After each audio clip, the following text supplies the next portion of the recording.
Let's face it, school isn't for everyone, not because education doesn't matter, but because traditional education teaches you how to memorize answers, not how to solve real-world problems. Some people just don't fit into that system. They're not lazy and they're not stupid. They're wired differently.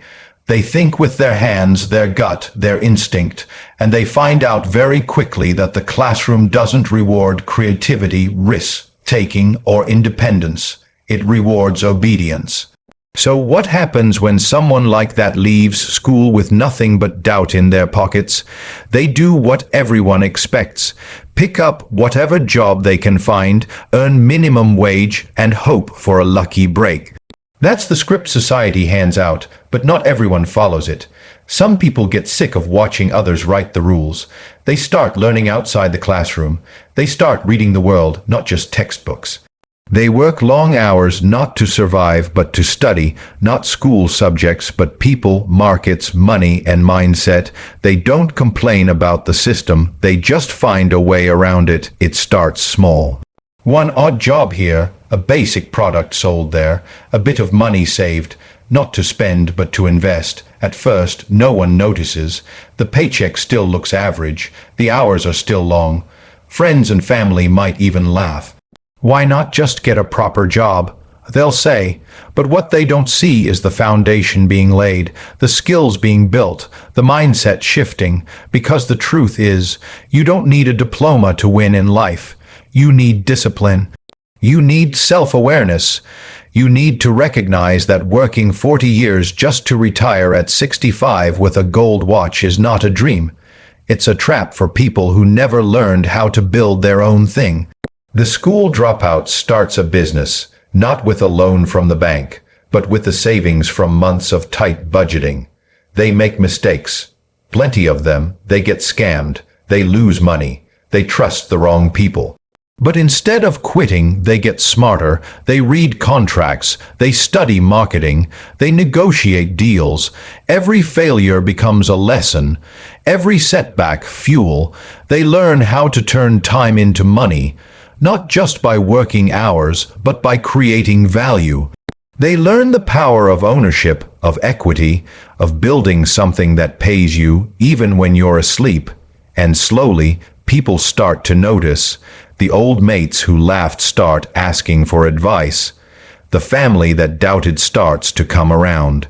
And the same person who left school at 16 with no qualifications now owns a business, drives the car they want, lives where they want, and answers to no one. But they don't stop there.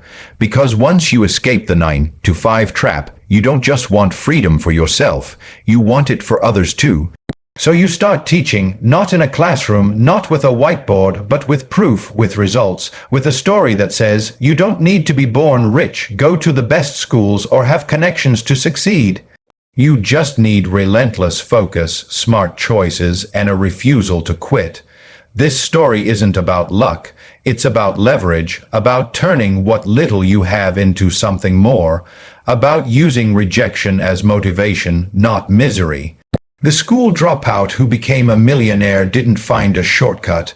They built a longer road with fewer people on it. That's the part most people ignore.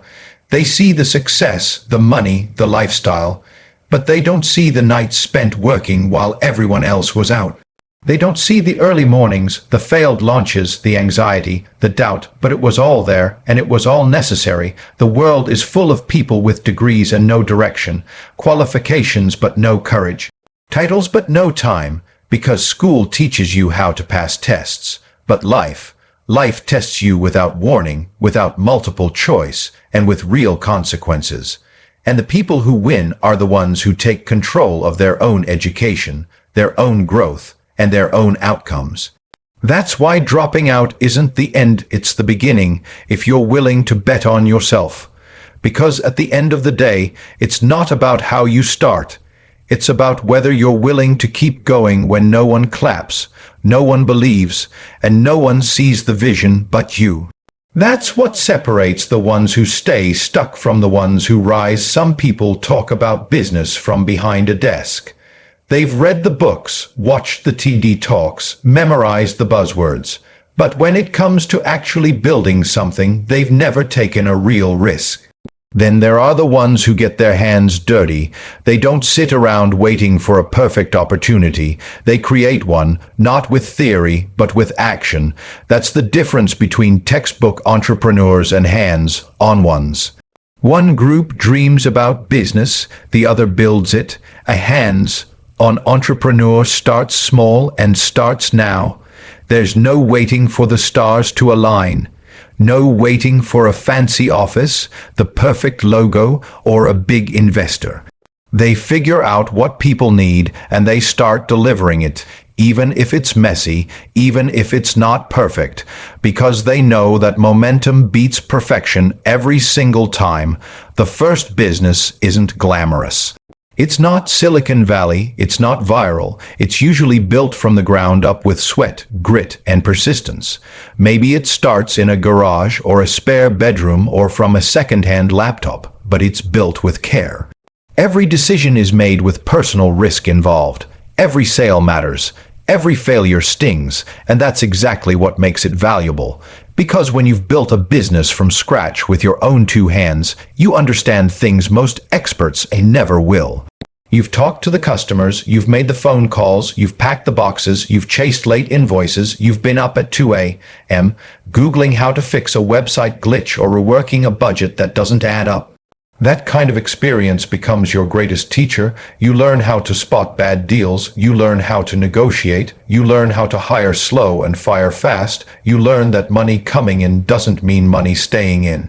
You learn how to scale without falling apart, and all of that comes from doing, not talking. Real entrepreneurs aren't afraid to pivot. They're not emotionally attached to one idea. If something doesn't work, they move. They adapt, they learn the lesson and launch the next thing stronger. Maybe the first business was a shop, the second, maybe a product line, the third, a distribution company. Each time, the experience compounds. The failures become formulas, the wins become systems. Before long, you're not just running a business. You're building an ecosystem. You understand supply chains. You understand branding. You understand customers, and not from a survey or a report, but from actual conversations. You've heard their objections, solved their problems, handled their complaints, and that kind of knowledge doesn't come from a classroom. It comes from the trenches. Serial entrepreneurs don't just start one thing and stop. They start one thing, learn everything they can from it, and then use that knowledge to start something else. Bigger, better, more efficient. They don't chase shiny objects. They build foundational businesses with real cash flow, and they reinvest the profits smartly into their next project, their skill set, and their future. They're not scared to go back to square one. If they had to lose it all and start again tomorrow, they'd still win. Not because they have money, but because they have skill. They've built brands, they've built systems, they've handled risk. They know what works and what doesn't, and that confidence isn't arrogant, it's earned. The world is full of people with good ideas who never act, but the hands-on entrepreneur, they act even when they're not ready. They sell the product before the packaging is perfect. They launch the website before the font is final. They figure it out as they go because they know action creates clarity, and most importantly, they don't just build for profit, they build for freedom, freedom to control their time, freedom to make decisions, freedom to live life on their own terms.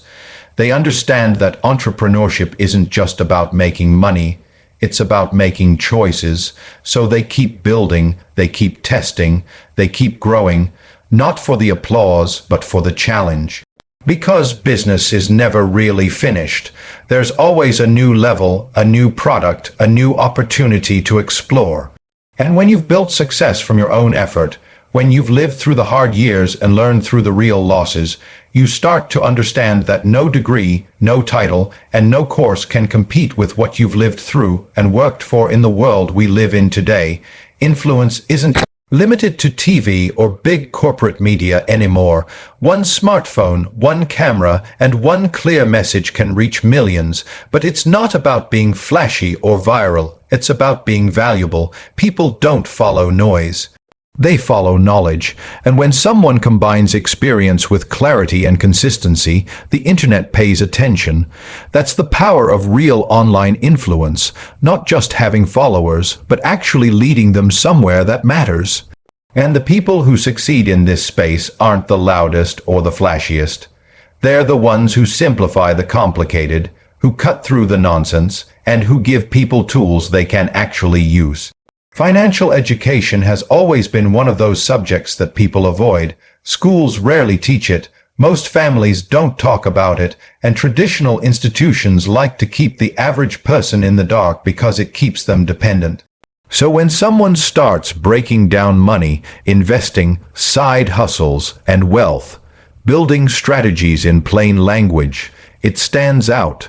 People stop scrolling and start listening.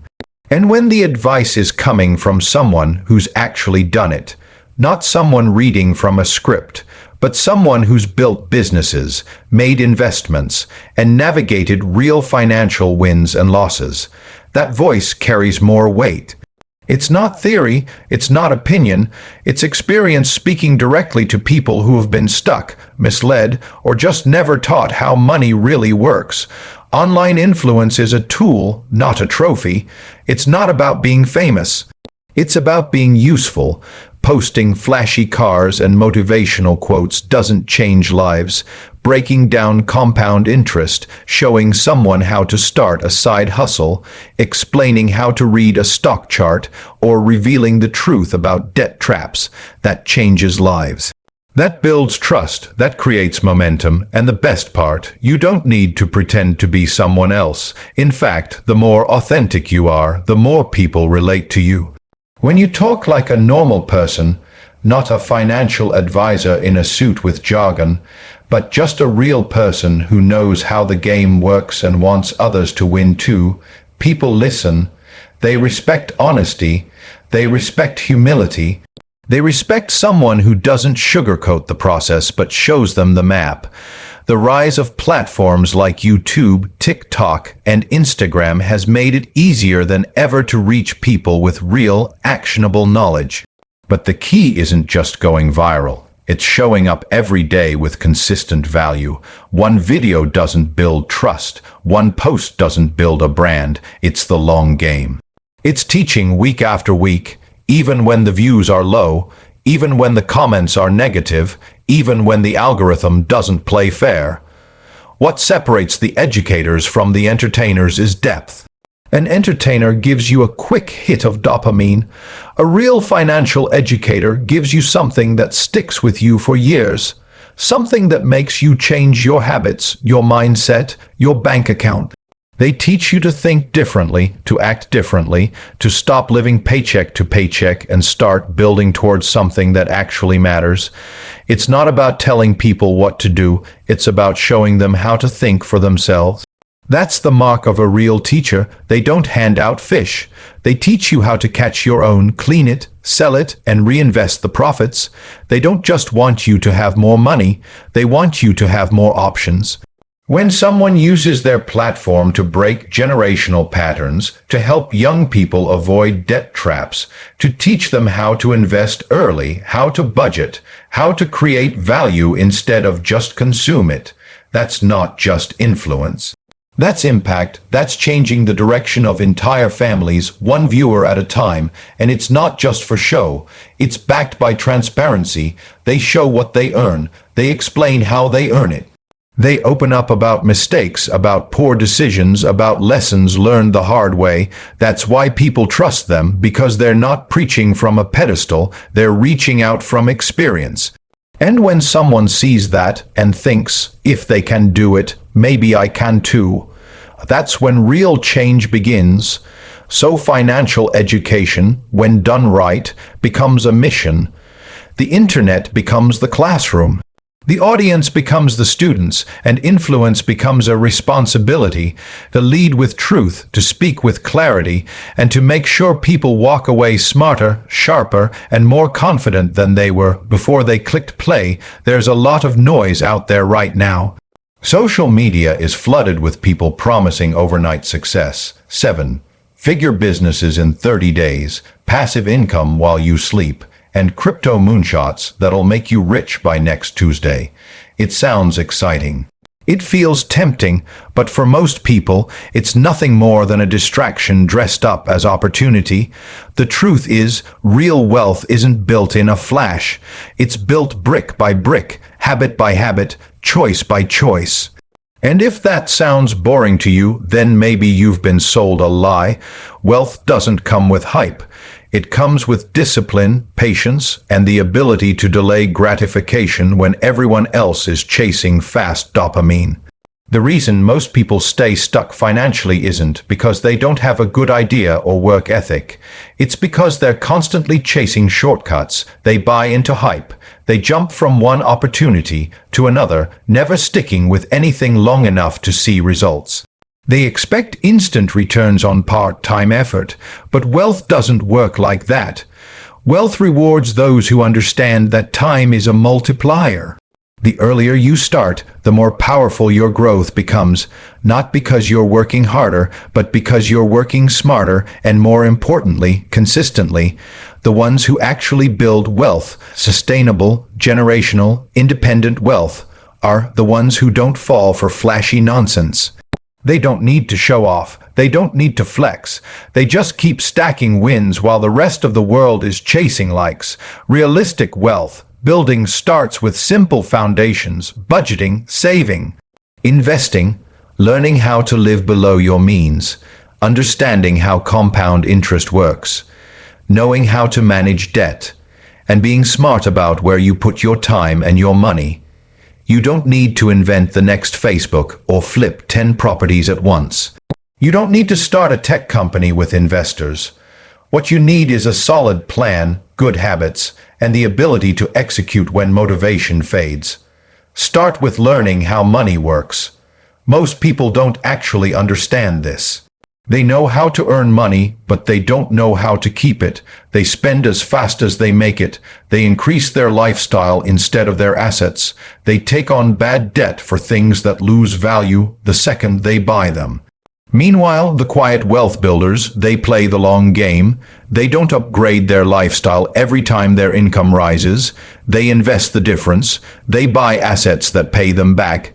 Dividend stocks, rental property, cash, flowing businesses, index funds. They use compound growth to do the heavy lifting. They don't need to be flashy because they're focused on being free. The problem is, real strategies don't sell as well as fake promises. Telling someone to invest in index funds over the next 10 years sounds boring. Telling them to flip NFT or jump into the latest crypto token sounds exciting, but excitement doesn't equal success. In fact, in wealth building, the most boring strategies are often the most reliable. You don't need to avoid risk completely. In fact, you should take calculated risks. But that's the key word, calculated. A real wealth builder does their research. They know where their money is going. They understand the business, the investment, the market. They don't get emotional. They don't panic. They don't jump in because of fear of missing out. They move with intention. Wealth is also about ownership. Owning your time, your decisions, your future. That's why side hustles matter. That's why starting small businesses matters. That's why learning skills that people will pay for matters. When you own something, whether it's a product, a service, or a system, you're no longer trading hours for income. You're creating leverage, and leverage is how you multiply results without multiplying your stress. There's also a mindset shift that has to happen. You stop looking for praise and start looking for progress. You stop spending to impress and start spending to grow. You stop asking, "What can I buy?" and start asking, "What can I build?" Every decision becomes a reflection of your long-term vision. Every dollar has a purpose. The wealth builder doesn't post every win. They don't broadcast every investment. They're not obsessed with appearing rich. They're focused on actually being rich, not just financially, but mentally and emotionally, because wealth isn't just about numbers in a bank account. It's about the peace of mind that comes from knowing you're not dependent on anyone else to live the life you choose. That kind of wealth takes time. It takes sacrifice. It means saying no to things now so you can say yes to bigger things later. It means sitting with discomfort while your investments grow slowly. It means putting in the work every day, even when the results are invisible for a while. It means ignoring the hype, staying grounded, and playing the long game with confidence, not ego. If there's one thing that separates the financially free from the financially fragile, it's this: they don't rely on just one income stream. Most people earn money from a single source, their job, and hope nothing goes wrong. But if that paycheck stops, everything stops. The rent, the bills, the food, the whole life structure. That's not freedom. That's financial vulnerability wearing a polite disguise. On the other hand, people who understand money know that income should come from many directions, not just for the sake of earning more, but for protection, stability, and long-term growth. It's like a table with one leg. It wobbles, it's unstable, and it collapses under pressure. But build a table with 4 or 5 legs, and suddenly it stands solid, even if one leg breaks. This is where the power of multiple income streams kicks in. The smart approach isn't to depend entirely on your job, but to use that job as fuel to reinvest what you earn into assets that pay you again and again. It's not about working more hours, it's about building systems that work while you sleep. There's nothing wrong with a job, especially if it's teaching you useful skills or paying your bills while you build something else. But it should never be the final destination. It's the launchpad. The capital from your job can fund your investments, your side hustles, your business ideas. That's how the transition begins, from active income to semi-passive and passive income. Some income streams are fast and active: freelancing, consulting, flipping products, service-based gigs. You trade time for money, but you control the pace. Other streams are slow to build but powerful over time: dividend, paying stocks, real estate, licensing deals, affiliate marketing, content creation. You put in upfront effort and watch it pay out over time, sometimes for years. The key is strategy. Not every income stream is a good one. Chasing trends or blindly copying someone else's business model usually leads to burnout. Strategic income comes from understanding where your skills, your interests, and market demand intersect.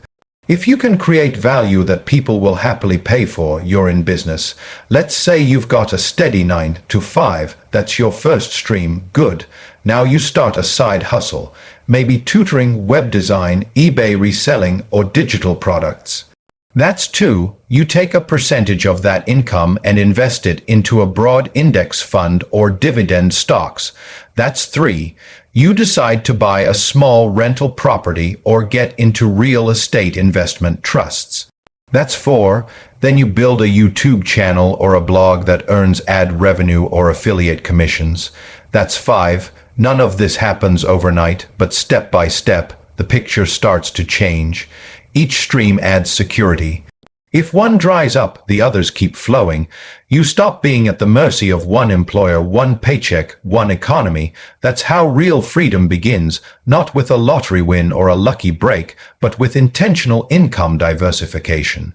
But it doesn't stop at earning. You need to be just as smart with how you invest. Investing isn't just throwing money into something and hoping it grows. It's about understanding risk, doing your research, and knowing what you're buying. Investing without knowledge is gambling, but investing with insight, that's where wealth multiplies. The wealthy don't keep their money in one place. They diversify, not randomly, but strategically. They might hold low-cost ETF for long-term growth, dividend, paying stocks for steady income, property for equity and rental cash flow, and perhaps a portion in higher risk plays like startups or crypto. but always measured, never emotional. They understand time is their ally. Compounding isn't just a math concept, it's a wealth-building weapon. Every dollar they invest early becomes a soldier working for them. Every reinvested dividend, every rent payment, every share appreciation. It all adds up in the background while they continue building more income on the front end. It's also about tax efficiency. Smart earners don't just make money. They keep it. They learn how to structure their income to reduce tax drag. Maybe it's through retirement accounts. Maybe it's through business deductions. Maybe it's through holding assets long enough to benefit from capital gains rates. Either way, they're not just earning more, they're keeping more, and the entire mindset behind multiple income streams and strategic investments is long-term. It's not about what works this week. It's about what holds up for the next 10, 20, 30 years. It's not about looking rich, it's about being resilient. And that resilience comes from building income and investments that don't rely on hype, timing, or luck. It comes from building a financial engine that moves with or without your active labor, and continues to grow whether the economy is booming or crashing. Success doesn't mean much if you have no one to share it with. You can build the biggest business in the world, drive the best car, live in a luxury house, but if your personal relationships are falling apart behind the scenes, what's the point? Real success means winning in all areas of life, not just business. And one of the clearest signs someone is truly winning is when they can build wealth, build businesses, and still stay deeply connected to their family. In a world that's obsessed with individualism, there's something powerful about someone who chooses to build with their family, not apart from them. Too often, people are told that to get ahead, they need to cut ties, keep their head down, and forget about everyone else.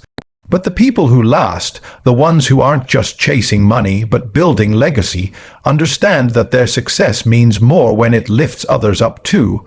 Being a mentor doesn't just mean giving advice. It means setting an example.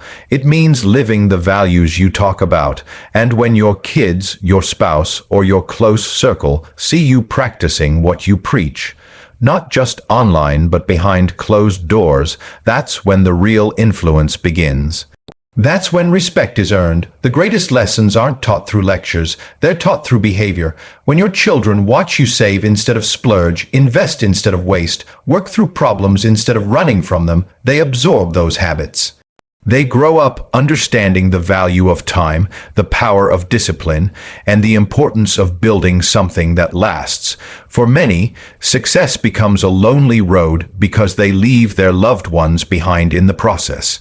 But a family-oriented entrepreneur builds in a way that brings people with them. They don't isolate, they collaborate, they treat their household like the first team, they share knowledge, they talk through money decisions, they explain how things work.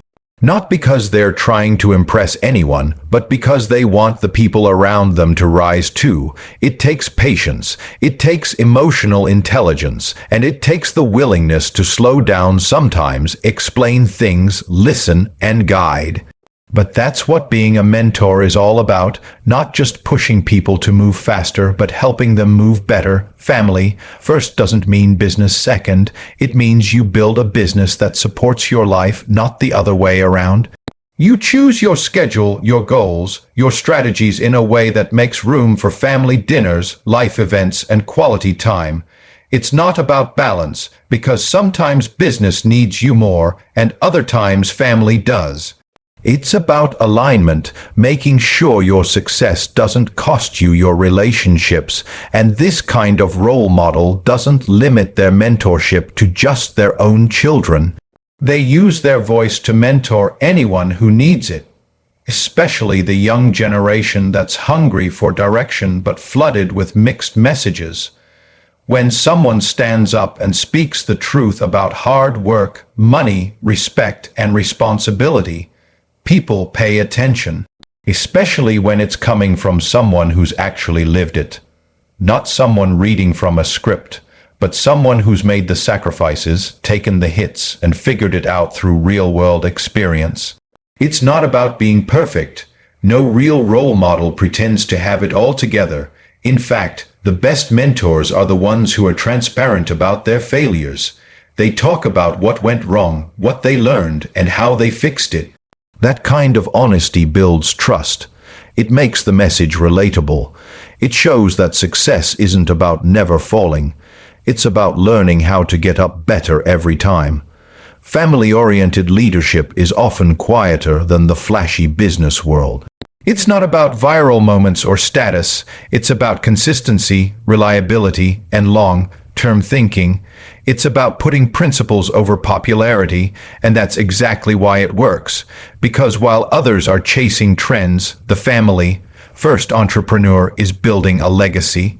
When your kids grow up watching you navigate money with wisdom, treat people with respect, and make time for what truly matters, you're passing down more than money. You're passing down a mindset, a set of habits. A blueprint for how to live with purpose, not just profit. This kind of mentorship creates ripple effects. The lessons learned in the home spill into how someone runs their team, treats their customers, and contributes to their community. It creates a business culture grounded in respect, patience, and responsibility. It builds people, not just profits. It teaches the next generation that you don't have to choose between being successful and being present. You can be both if you build intentionally and lead by example.